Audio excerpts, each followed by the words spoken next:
Alors, sans transition, on va ouvrir tout de suite notre Bible.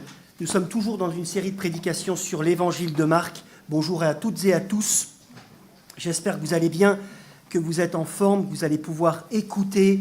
Depuis le mois de septembre, nous étudions ensemble l'évangile de Marc et nous allons lire tout de suite la section suivante.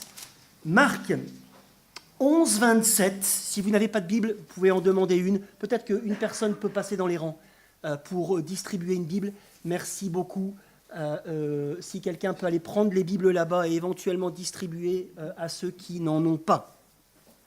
Marc 11, 27 jusqu'à 12, 17.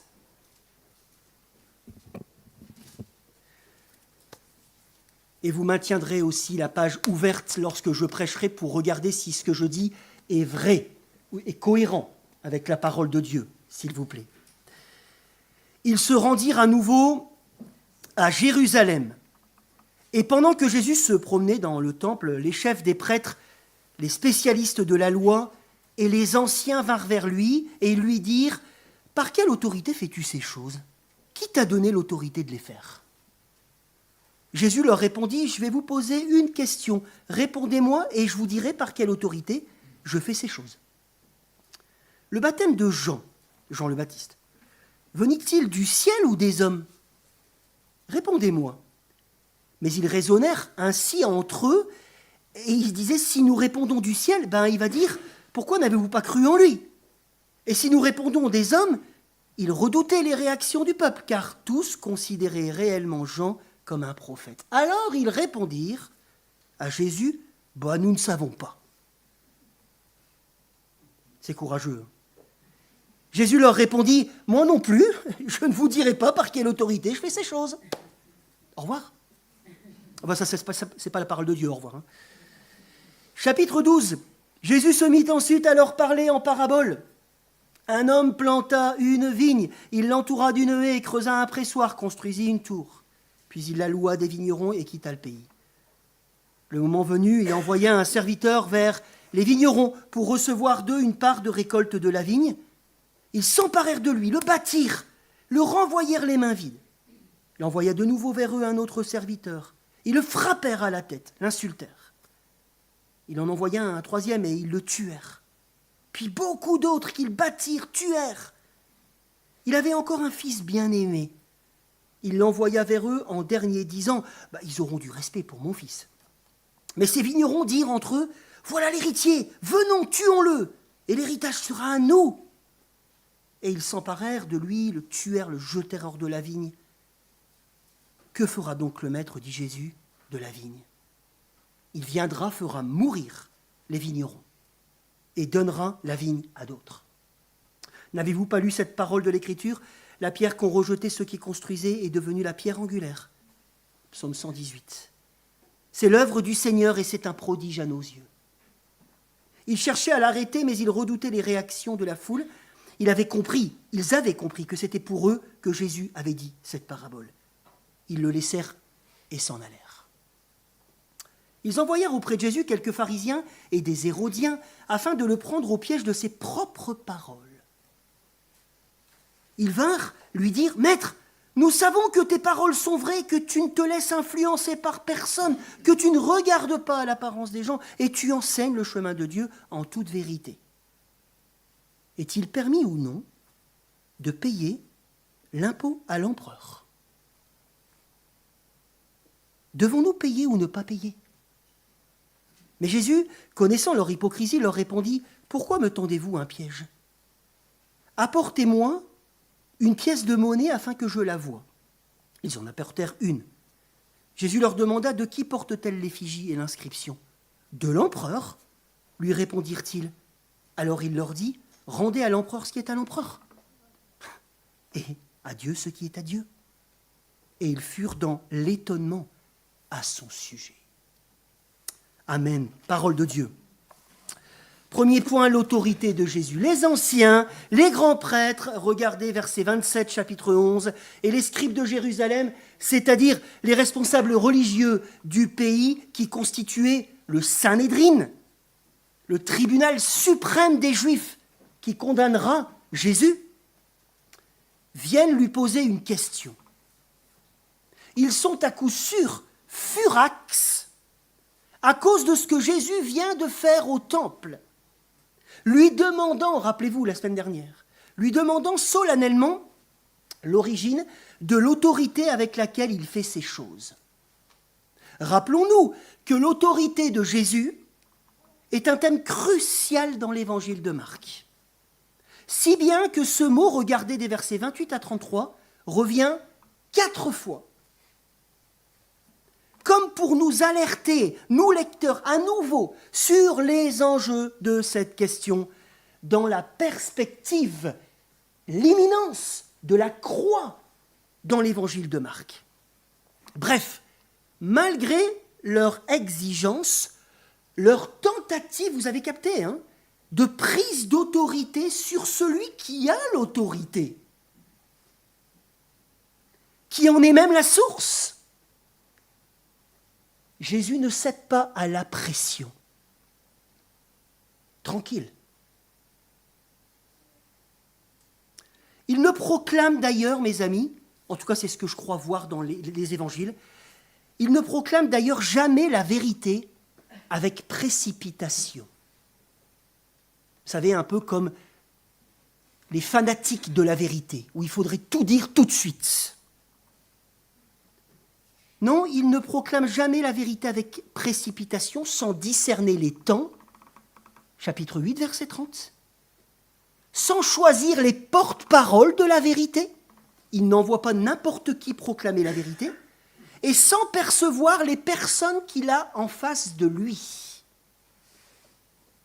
Et ici, puisqu'il est en face de la fausseté incarnée, une réponse claire et rapide n'aurait servi qu'à conforter leur jugement, parce que ce sont des questions pièges, et à précipiter sa condamnation pour blasphème, alors que le temps, et il est maître du temps, n'est pas venu.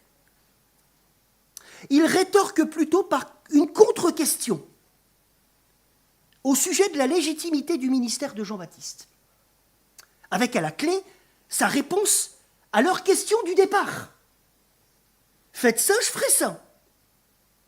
Une parade bien embarrassante pour eux qui fait apparaître leur hypocrisie.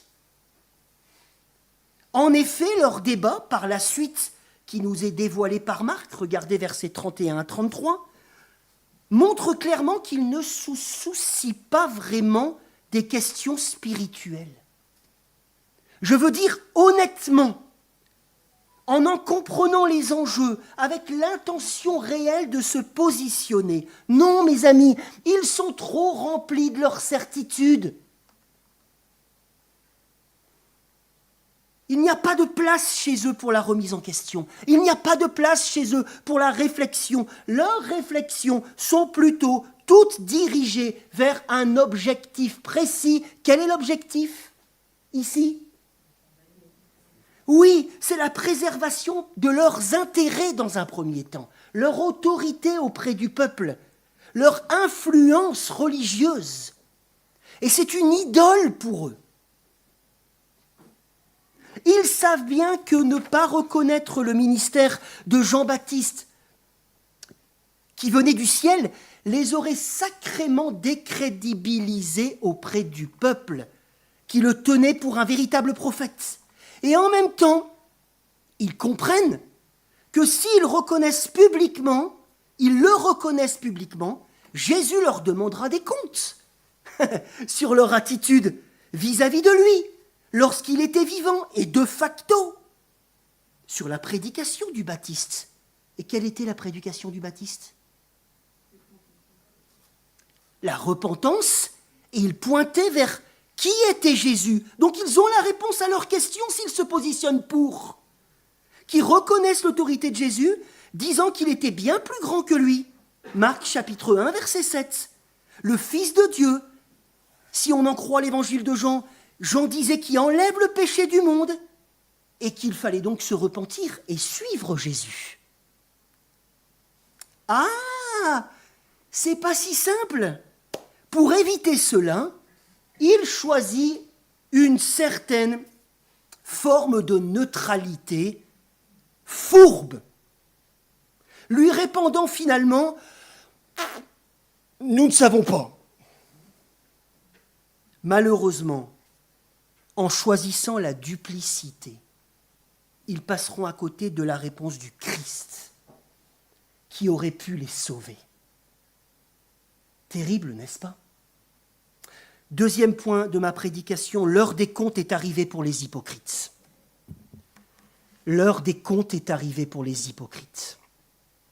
Chapitre 12, verset 13, avant de parler de la parabole des vignerons, regardez dans vos Bibles. Chapitre 12, verset 13.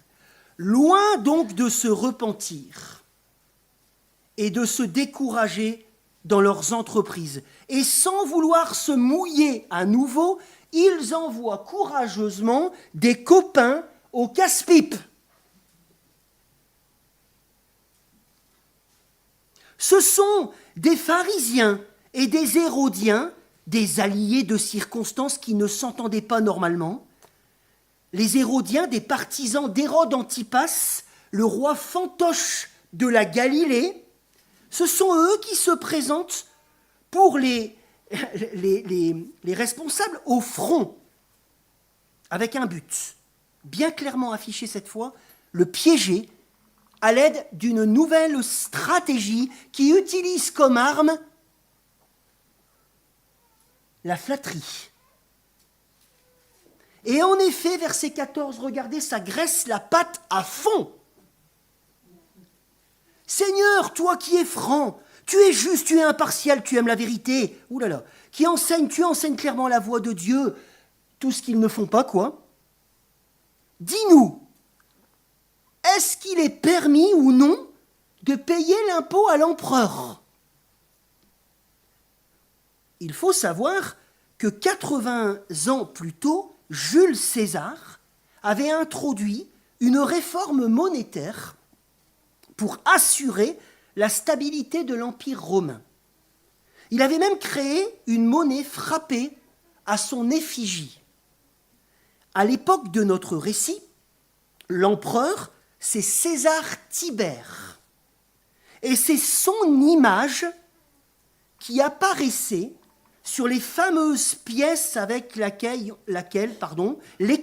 on payait l'impôt par tête. Avec cette mention gravée, écoutez bien dessus, César Tibère, fils du divin Auguste. Belle propagande politique et religieuse. On n'a rien inventé, hein. Qui était toutefois considérée, par les Juifs pieux, comme une monnaie illégitime, ressentie comme une obligation humiliante par les patriotes, mais aussi une monnaie idolâtre qui rentrait dans le temple. Bref, la controverse, pour reprendre les termes de Wendy, la controverse est donc cette fois-ci very touchy. N'est-ce pas? Très délicat. Si Jésus se positionne pour, il va être décrédibilisé auprès du peuple qui croule sous le poids des taxes avec un désir d'insurrection de plus en plus grand. Et il deviendra aussi l'ennemi des Juifs pieux. Et s'il se positionne contre, il va avoir des problèmes avec qui, d'après vous? Célia? Avec les Romains. Il pourra être condamné pour sédition contre l'autorité établie. Alors voyez ici, c'est un piège politique et religieux. C'est pour ça qu'il y a les pharisiens et les hérodiens, politiques et religieux. Mais selon sa sagesse, la sagesse qui est celle de Jésus, celle d'en haut, il refuse d'entrer dans écoutez bien mes amis, dans le domaine dans lequel ses adversaires l'attendent. Encore, rappelez-vous, il y a eu la controverse du divorce. C'est-à-dire, il refuse d'entrer dans le pour ou le contre, se transformant en moraliste, forcément clivant Mais il va les enseigner, et ce, malgré leur hypocrisie, en les amenant sur un autre plan, comme avec le divorce, celui de la responsabilité personnelle et des devoirs spirituels face aux questions temporelles. Je répète, sur un autre plan, celui de la responsabilité personnelle et des devoirs spirituels face aux questions temporelles. Il leur donne premièrement une leçon de réalisme, écoutez bien mes amis. Sur cette terre, il y a des autorités qui gèrent les affaires de ce monde. C'est clair qu'elles ne le font pas toujours super bien. Mais leurs affaires, ce sont leurs affaires. Et elles les gèrent comme elles l'entendent, parce que c'est leur droit. Jésus met cela en avant en faisant remarquer que c'est l'image de César qui apparaît sur ces pièces, qu'ils ont d'ailleurs dans leur poche, tout en les critiquant. Que la réalité d'Israël à cette époque, c'est la sujétion à l'Empire romain. Et qu'il faut donc rendre, et vous avez noté que c'est le verbe rendre qui est employé ici, et non pas donner. Rendre, qu'il faut rendre à César ce qui est à César, et à Dieu ce qui est à Dieu. Jésus, par cette dernière sentence, n'est pas en train de dire ici, de mettre une séparation entre le domaine spirituel et le domaine terrestre, dans lequel Dieu n'aurait rien à dire. Surtout pas. Au contraire, il élève ici le débat écoutez bien, en nous appelant à réfléchir toutes nos problématiques, tous nos sujets éthiques, à partir de notre responsabilité vis-à-vis de Dieu. Nous qui avons été créés à son... Et à qui nous devons nous rendre complètement, quotidiennement, afin de témoigner de sa gloire, et non pas de réfléchir par nous-mêmes d'une manière autonome au sujet de ce qui est juste. Bien, pas bien, parfois d'une manière très simpliste, en utilisant souvent la parole sortie de son contexte pour légitimer mes idées sur tel ou tel sujet, mettant la parole de Dieu à mon service, ce que les pharisiens faisaient, ce qui est de la subversion. Ce qui est de la subversion. Suivre Jésus, c'est penser à partir d'en haut, selon son exemple, comme l'apôtre Paul nous l'enseigne, et vous lirez chez vous ce midi ou cet après-midi, Romains 13, c'est très court, ça applique exactement l'enseignement de Jésus. Notamment dans l'Épître aux Romains, lorsque l'apôtre Paul au chapitre 13 nous enseigne sur cela. Alors, si j'ai à cœur de rendre à Dieu ce qui est à Dieu, écoutez bien mes amis, c'est mon opinion, mais je pense qu'elle est biblique. Je poursuivrai donc la soumission aux institutions. Et je prierai pour elles. À cause du Seigneur, qui les a instituées, c'est ce que Paul dit, dans ce monde pécheur, qui a besoin d'être régulé, dans lequel ces institutions elles sont au service de Dieu, même si elles font bien ou mal, elles sont au service de Dieu, et à qui elles devront rendre des comptes, non pas à moi, mais à Dieu.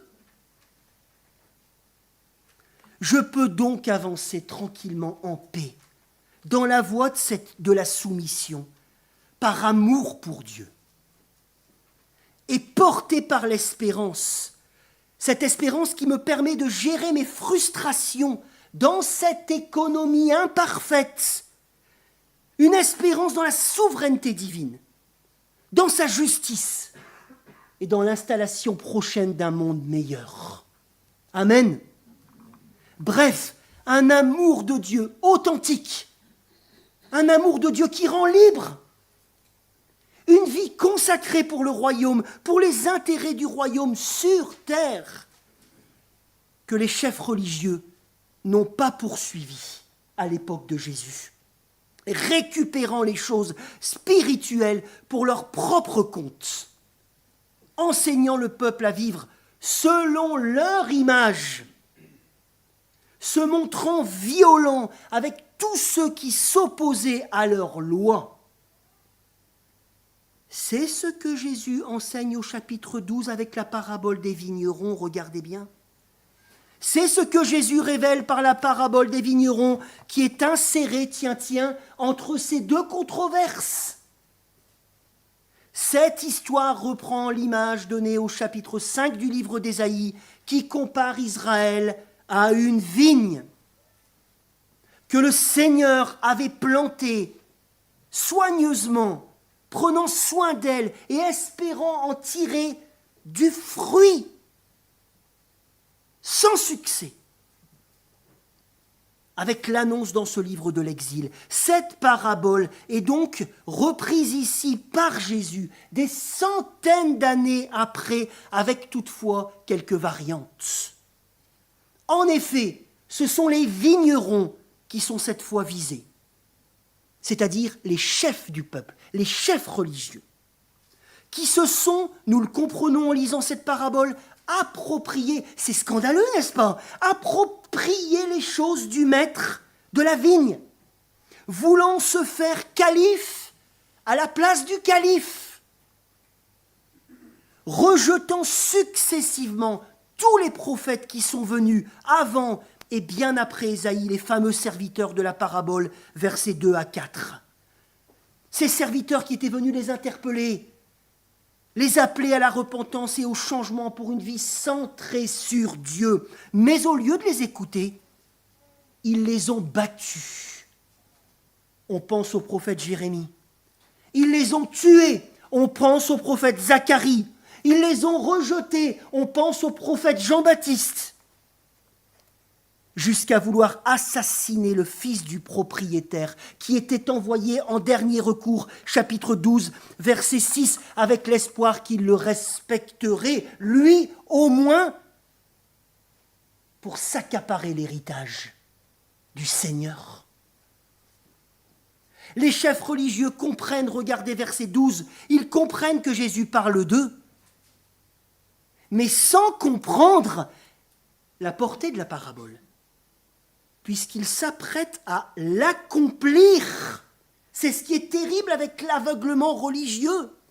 En effet, ils vont bientôt participer au meurtre de celui qui leur révèle dans cette histoire son identité.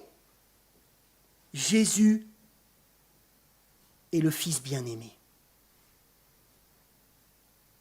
qu'ils vont livrer à la croix à Golgotha.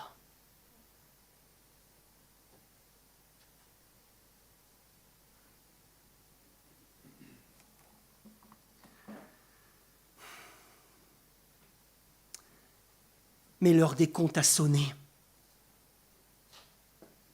Avec le Seigneur, il y a le temps de la grâce et il y a le temps du jugement. Et nous l'oublions parfois. Ils ne s'approprieront plus les choses de Dieu et même ils ne vont plus du tout les gérer.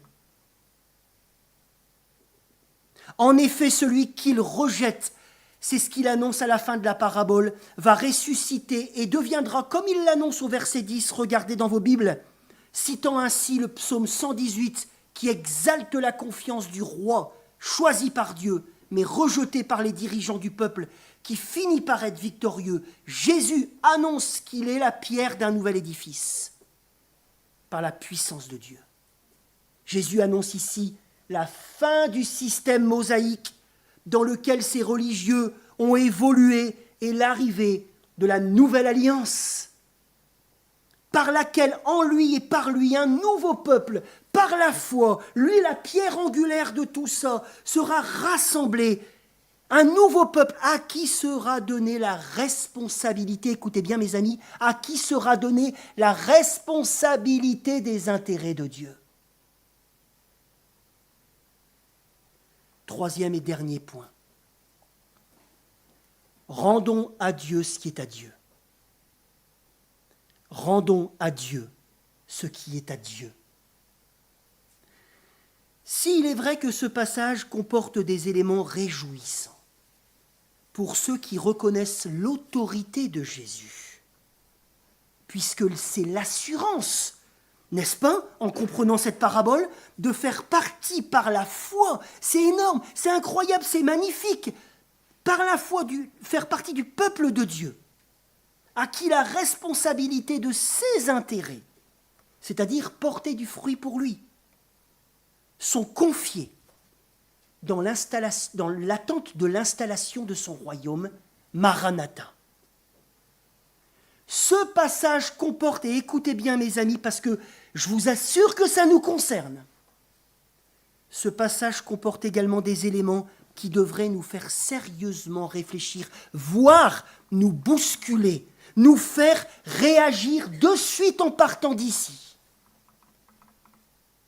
Mes amis, le Seigneur attend de son peuple du sérieux dans ses affaires. Le Seigneur attend du sérieux dans ses affaires. Rappelons-nous que même sous la grâce, chacun aura à rendre des comptes de la grâce reçue, dont je suis, dit Paul, chapitre 8, verset 12 de l'Épître aux Romains, débiteur. Chacun aura à rendre compte de ce que le Seigneur lui aura confié, de l'exercice de sa liberté, de son témoignage, de sa vie, de son service dans l'Église et pour l'Église, dans le monde. Alors mes amis, et je me le prêche à moi-même, qu'il nous préserve d'un bilan spirituel en demi-teinte, voire pire, où je serai trouvé avec des belles feuilles, mais sans fruits. Pour nous encourager à produire pour le Seigneur, profitons du contre-exemple des chefs religieux, en luttant contre la tendance que nous avons en commun et que tous les hommes en commun, je veux parler de la fraude spirituelle, de l'hypocrisie, qui nous pend tous au nez, n'est-ce pas? Lutter en poursuivant, écoutez bien mes amis, non pas l'autonomie. La vie avec le Seigneur, ce n'est pas l'autonomie, c'est la liberté. C'est différent.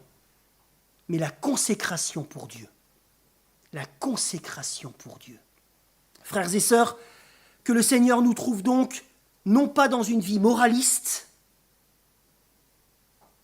vous savez que c'est mon petit cheval de bataille, hein, tomber dans le piège d'une réflexion autour de ce qui se fait ou pas, de ce qui se pratique ou pas, de ce qui se dit ou pas, à partir d'en bas.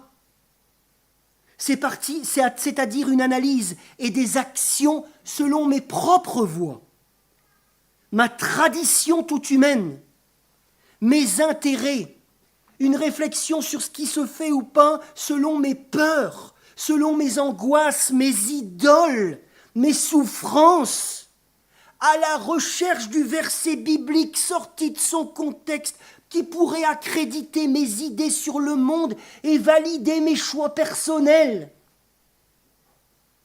Ce qui équivaut à s'accaparer les choses de Dieu. Ce qui équivaut à s'accaparer les choses de Dieu.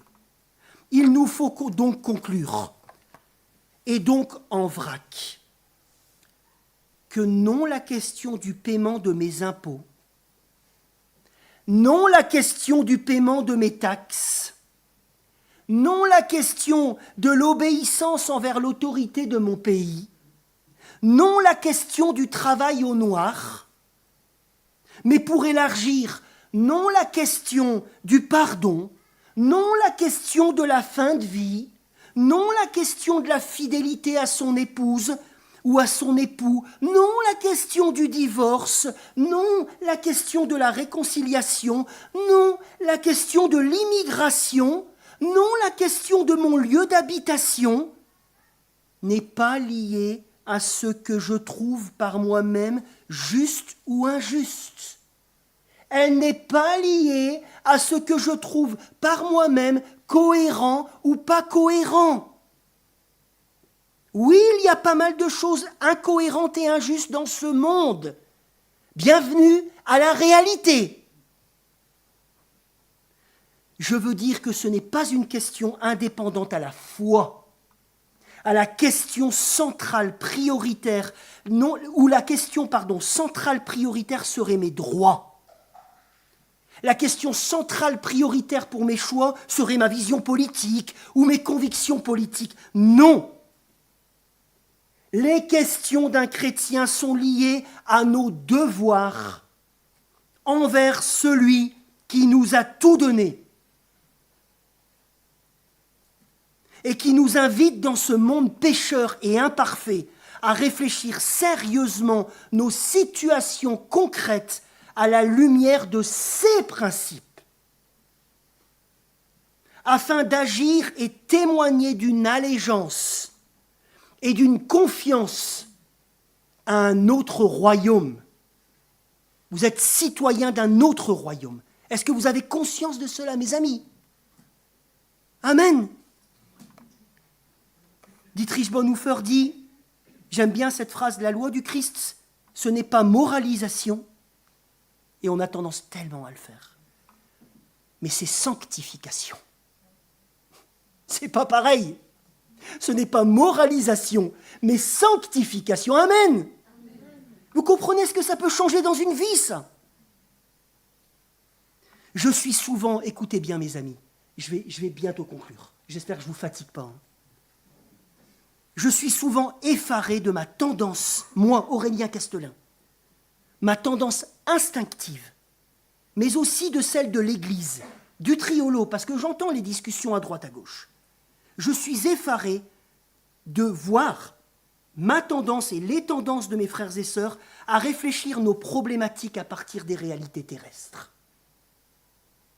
Je ne paie pas ça parce que je trouve que c'est de l'abus. Ah ben c'est bien. Je ne fais pas ça ou ça parce que je trouve que c'est incohérent. Ah ben c'est cool. Se tenant aux branches un peu maladroitement de quelques versets bibliques, comme le vice-président américain, qui explique qu'au vu du contexte économique, l'amour du prochain ne s'applique qu'aux Américains, essayant de justifier spirituellement la politique migratoire du gouvernement Trump. Il s'est d'ailleurs fait reprendre sacrément par le pape.